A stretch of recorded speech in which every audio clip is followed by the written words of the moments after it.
Hi, I'm Melanie Radliff. I just finished Krista Shirley's 200-hour Ashtanga Yoga apprenticeship, and I am now a teacher at the Yoga Shala in College Park. You can find us on Instagram at the Yoga Shala, our website, theyogashala.org, or my personal Instagram, sunshine.seeker. Welcome to our first episode of our new segment where I share with you product recommendations that have really helped me throughout the years and I think could really be of service to you. Today we are going to start with books, and our first is Everyday Dharma. I've done this book. I've gone through it probably 3 times now.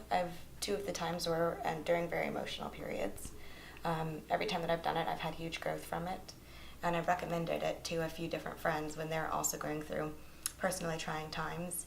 And I think that during those times when you are really struggling and suffering, that's when you have the potential for the most growth. So it's important to harness it rather than getting kind of lost in the difficulty of the time. So I've given this as a tool to people, and they've also had a lot of success with it. So hopefully it might be of interest to you. It's definitely not, if you're not like Buddhist, it's not like a Buddhist book, but it is just kind of inspired by those ideas, which can really be applicable to just living a good life. But yeah, so you can let me know if you pick it up, if you like it, if you don't like it, if it reminds you of another book that you think that I might like. You can let me know at our personal Instagram, the Yoga Shala, or my personal Instagram, sunshine.seeker, or you can shoot us an email.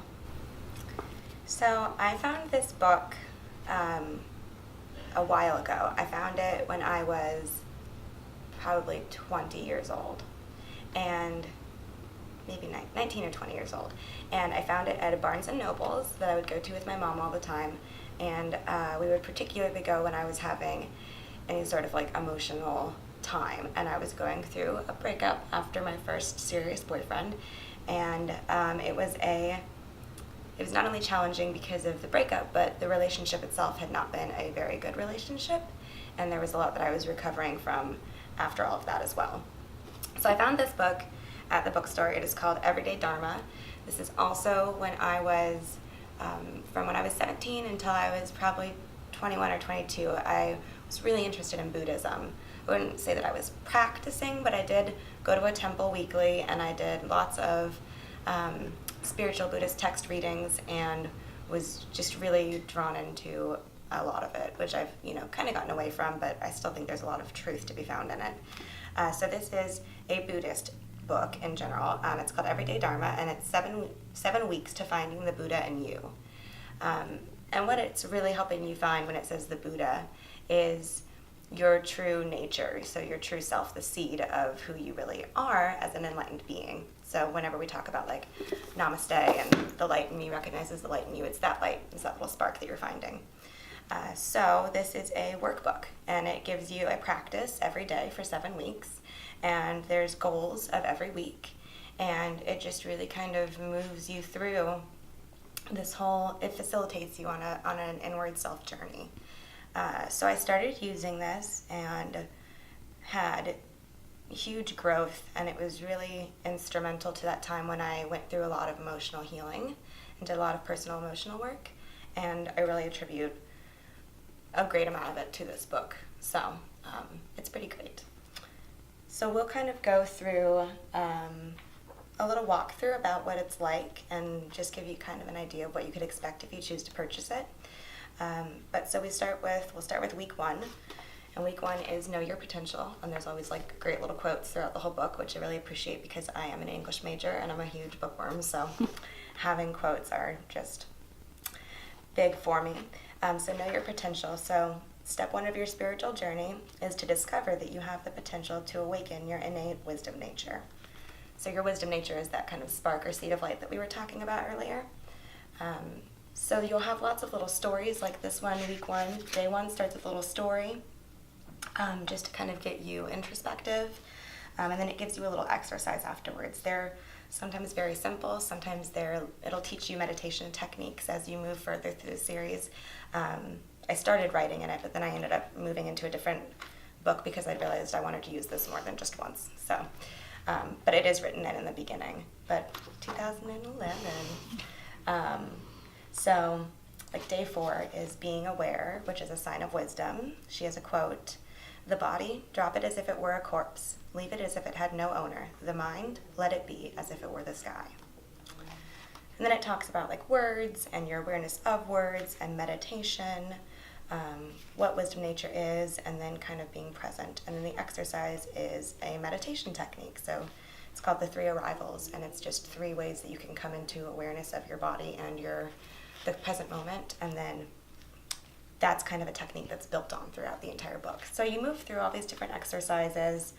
You go into different weeks. Like week 3 here is creating a sacred space. So you spend a whole week devoted to that.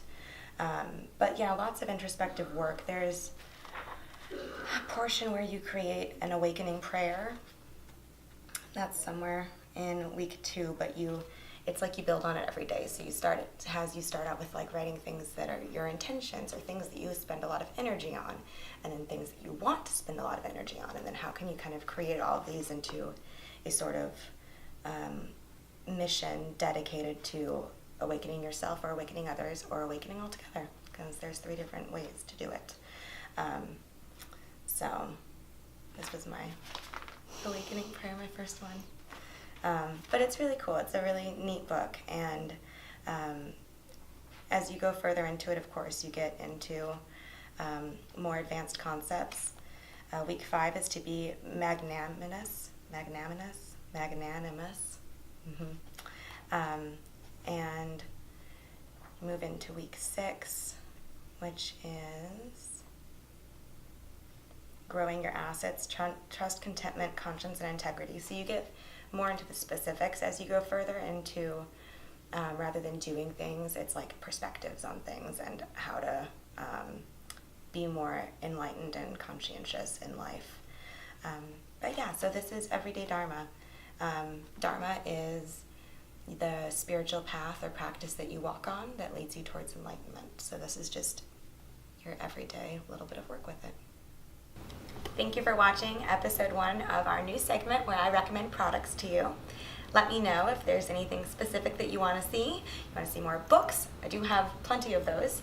Do you want to see food things? Do you want to see products that I use on my body and in my daily life, organizational things?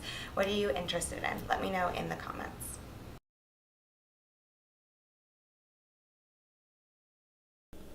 Welcome to the first episode of a new segment that we're doing where I am just going to kind of share with you guys, with you. Just finish it. Finish with you. No, talk with I'm going to talk with you and share some products. Sorry, you got me totally out of my groove now that I was like. Welcome to the first episode of a new newsletter. No.